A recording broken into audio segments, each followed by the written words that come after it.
The Apple Watch Series 8 looks identical to the Apple Watch Series 7, sporting the curvier chassis and thinner display bezels that debuted last year. This screen is optimized for the new watchOS 9 faces, though there are no additional faces for Apple Watch Series 8. On the side of the Apple Watch Series 8, you will find the familiar digital crown and side button. Only the Apple Watch Ultra gets the additional action button.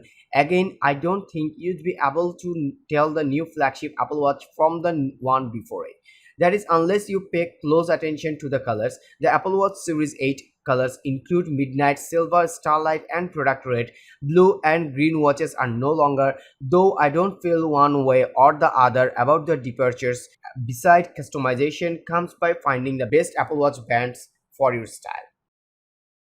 When stationed at the demonstration table with the new Apple Watch devices, the Apple Watch Ultra is the first one I reached for. That's not a knock to the Apple Watch Series 8. I did eventually try it on. The skin temperature sensor, crash detection, and low power mode seem like good additions to the experience.